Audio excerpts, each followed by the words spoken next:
Күн баршаңызға. Бүгінгі каналымнан көретіндеріңіз Epi Premium Sindapsus деген гүл. Яғни осындай золотисте окраска түскен, осындай түрлі түстілері бар. Бұның формасы да, жапырағының түрінің түсі де әр алуан болып келеді. Именно қазіргі сізге көрсетейін деп тұрғаным осы золотисте түрі, яғни мына жапырағына алтын түстес, сары түстес түскен Epi Premium Sindapsus деп те атайды. Қазір қалай көбейту керек, және де тамыры қандай болады, қандай құмыраға отырғызамыз, қалай апара жасаймыз, яғни бекіткіш құрал биіктетіп, осылай салбыратып, іліп қойып та өсіруге болады, болмаса биіктетіп, оратып, апарасына да белгілі. Соғанда үлкен биіктетіп өсіруге де болады. Көбінде сатылымда бекіткіш құралмен оратылған күйінше кәдімгі ұзын биік болып өсетін гүл қылып сатады. Қызықты болса, бүкіл ақпарат керек болса, толыққанды видео болады. Видеоның соңына дейін қараңыздар. Және де каналыма жаңадан келіп жатқан кісілер, кез келген комментарий қалдырып өтіңіз. Видеодан қандай впечатление алдыңыз, және де гүлге байланысты ақпаратты дұрыс ала алдыңыз ба? Бұл гүлдің қандай да бір сізде сорты бар ма, және де болса қалай өсіріп жатырсыз? Каналыма тіркеліп кетуді ұмытпаңыздар. Алдымен мына апарасынан босатамыз. Бұл магазинде сатылған кезде апарасы оңай алынатын апарасы осындай ғана қыстырылып тұрады. Соны бүйтіп көтерсеңіз осылай алынады. Осы апарасынан босатып аламыз. Ілгіш құмыралар бірге сатылады. Болмаса бөлек осындай ілгек алып алып, бұл ілгектерде осылай бөлек сатылады. Кез келген құмыраға бекіте берсеңіз болады. Өзіңіз отырып қалаған құмыраға бекіте берсеңіз, формасы стандарт болып келеді. Тамырын босатамыз. Менде қазір 7 түрлі компонент қосылған құнарлы топырақ торфты. Байқасаңыздар, бұлардың ешқандай ножкасы болмайды, өйткені ілгекті болып өсіреді ғой. Сосын бұл гүл ешқашан қатты перелив жасағанды ұнатпайды. Яғни артық су ішіп қоятын болса, гүлдеріңіз жапырақтарының барлығын қарайтып, тез дегенде бұлар жаңағы мынандай осындай, бірақ кончиктан пайда болады да, бірте-бірте бүкіл жапырақ осылай қараяды артық су ішіп қойған кезде. Және де өте жеңіл гүл. Бұлай айтайыншы сіздерге, егер кім өте үйлеріне күшті қаулап өсетін қысы жазып, мына қабырғаны бірақ алып өсетін әдемі бір қабырғаға сурет салғысы келіп, неше түрлі сорттан алып өсіргісі келсе, осы гүлді өсірсін. Күтімді қатты қажет етпейтін гүл, біріншіден. Екіншіден, сіздерге айтам, тез өсетін гүл. Тез өседі. Прям суды вовремя уақытымен құйып отырсаңыздар болды. Мына торфты көтеріп көрген кезде өзі білінеді, құмыра жеп-жеңіл болып қалады, сол кезде суарасыздар. Бұның определенный бір қылған мынандай уақыт пен мынандай уақыт аралығында суар деген қатып қалған заң жоқ, біріншіден. Екіншіден, өзі жапырақтарын барлығын бүйтіп қақ етіп тұрған жапырақтарын төмен қарай түсіріп, жағдайы нашарлаған гүл сияқты көрсетеді. Вот сол кезде барып суарсаңыздар да болады. Үшіншіден айтылатын жағдай, жапырақтарын шаңнан тазартып, жылы душқа салбыратып жуындырып алсаңыздар, өте күшті окраска береді, яғни осындай цветтер беретін болады. Енді алдымен топырағынан босатып алайық. Өзі торфты топырақта отыр, өте жеңіл. Бұл гүлдердің даже күтімді қатты қажет етпейтіні соншалық, торфты топыраққа ештеңке қоспай-ақ, тек качественный, яғни сапалы, шын кезекті топырақты таңдап алып, отырғыза қойсаңыз болады. Міне қаншалықты суды көп және аз ішетінін қалай білеміз дейтін кісілерге гүлдің, егер босатқан құмыраңызда мынандай тамыры көп, бүкіл құмыраны алып жатқан болатын болса, онда бұл гүл өздері, бұл голландиялықтар қалай өсіреді? Міне шетінен осылай қиып алады. Міне салбырап тұр, мына жақтан салбырап тұр. Сол салбырап тұрғаннан қиып алады да, топыраққа отырғызып салады. Осыдан өстіп тамырлайды. Тамырлап ары қарай жапырақтап беріп, биіктеп осылай өсіре береді. Міне бар болған күтім осы. Негізі сау болып тұрған эпиклениум гүлінің тамыры осындай аппақ болып тұру қажет.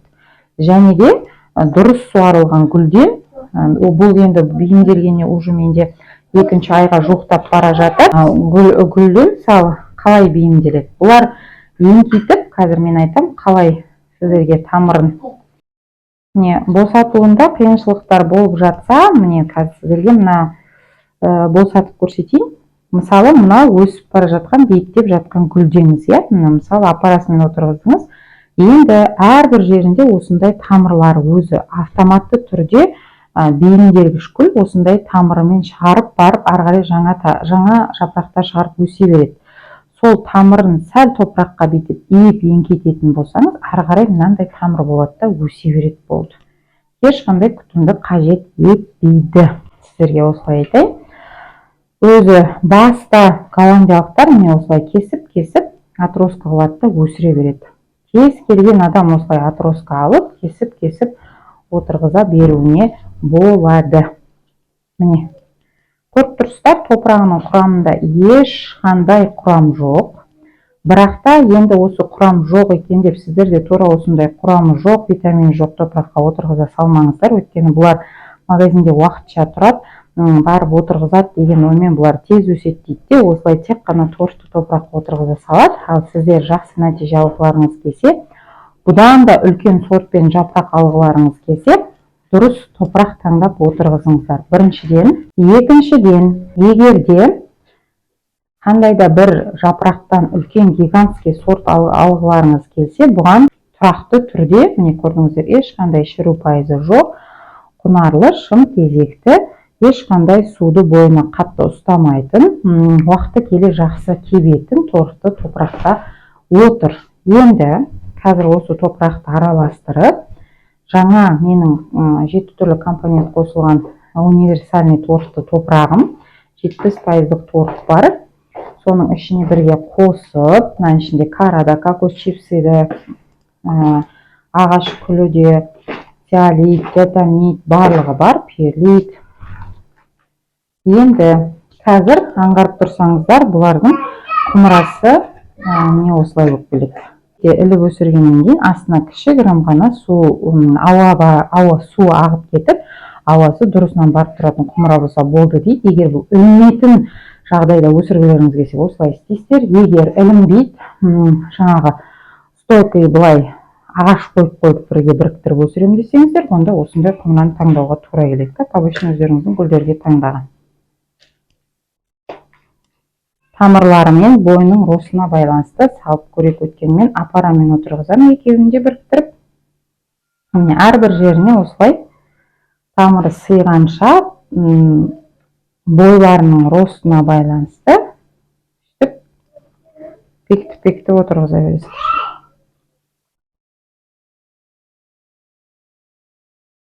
Бірінің артынан бірін осылай бойы бірдей қылып, енді біреуін салсақ, сол кезде 4 штук осындай гүлді біріктіріп бір құмыраға отырғызуға болады. Осылай. Негізі 4 емес, мынау тамырына байланысты 3-еуін де біріктіріп отырғызсақ болады. Мынау емес, мынау биіктеуін алайық.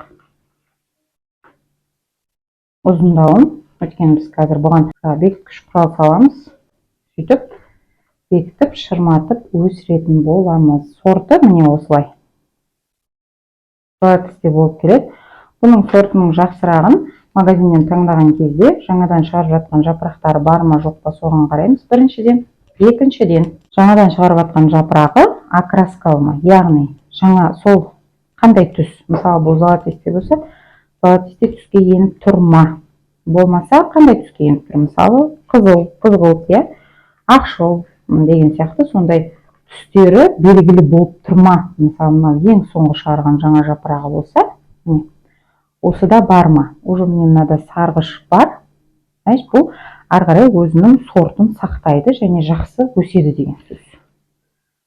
Осыған қарап таңдалынады таңдаған кезде, және де жапырақтарының жағдайына қарайсыздар. Өте қатты ұрылған, соғылған, көп емес па, зиянкестен таза ма, енді белгілі болады. Зиянкес жоқ тұрған гүл, ауырып тұрған гүл де уже таңдауларыңызға байланысты белгілі болады. Міне осылай тамырларының барлығын барынша отырғызған кезде жабуға тырысыңыздар және терең қатты отырғызбаңыздар. Өйткені тамыры қатты көрініп тұрса да, су ішкен кезде зиян шегіп қалуы мүмкін. Міне осылай қатты тереңдетпей, топырақты көп салмай өстемізді. Енді біздің бекіткіш құралымызды алып, бұндай ұзын бекіткіш құрал бар, ортасына ғана бекітіп салып, тамырына зиян кетпейтіндей әрбір өстіп орап, әрбір жапырағын жақсы орап, сындырып алмай, өте нәзік келеді. Өстіп шырматып өсіре бересіздер. Болды. Бар күтімі осы. Ең жеңіл күтімді қатты қажет етпейтін гүл іздесеңіздер, осы сингапсус гүлін өсірсеңіздер болады. Өйткені өзім осы гүлді ерекше жақсы көремін. Ешқандай күтімді қажет етпейді. Витаминін уақытша беріп қоясаңыз, дұрыс суара білсеңіз болды. Сіз топырағын, тамырын мына қатты шылқылдатып, ылғалдылықта үсті-үстіне құя бермеңіз деген сөз.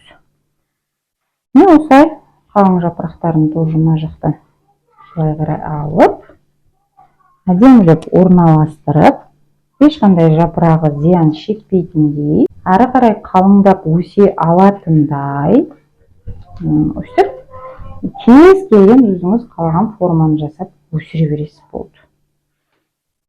Міне, ортасына бекіткен құралымызды кішкене топырақпен қатты басыңқырап, үстіне жетпей жатса, топырақ салуыңызға болады. Көп топырақ салмаңыз деп айтарым, өйткені суарған кезде толыққанды су ішу үшін. Міне, бір жақ қарай қарап, осылай әдемі өсіп тұра береді. Міне, биіктігі қазір таңдап тұрған палочкамның 80 сантиметрде болып қалады. Қазіргі мынаның бойы биіктеп ары қарай өстіп өсе береді. Енді бұл гүл өстіп болып қойдық қой. Ары қарай осымен биіктеп өсе береді. Және де қараңыздар, осындай ілмекте іліп өсіретін болсаңыздар, ары қарайда осындай қысқа түрлерін таңдаңыздар. Ары қарай өніп кетеді. Және де алдағы уақытта сіздерге атроска алуын көрсететін боламын. Ілмекте өзінің құмырасына өзіңіздің құнарлы өстіп топырағыңызды аласыздар. Осылай енді жатып, ары қарай биіктеп өсетіндей қылып жатқызып формаға келтіріп аласыздар. Осылай. Бұл ілмектегісі тез өніп өсіп кететін болады. Үстіне топырағын салып, ілмегін қайттан бекітіп қоя берсеңіздер болады. Жарық жер көбірек болса, мейлінше жапырақтарының түсі керек сізге ұнаған түске енетін болады. Яғни, мысалы, ақшыл сары алсаңыз, ақшыл сары, сары қылып алсаңыз, сары да, жасыл сары осындай золотистый премиумның. Жарық жері жоқ менде десеңіздер, тек қана жарық түсетін қоңыр салқын жаңа жерге өсіре беруге де болады. Қараңғы көлеңкелеу жерге. Ол кезде жапырақтарының түсін, формасын жаңағы ірі қылатын болады да, бірақ түсі кішкене сіз ойлағаннан басқарақ болып қалуы мүмкін. Сол жағында қараңыздар.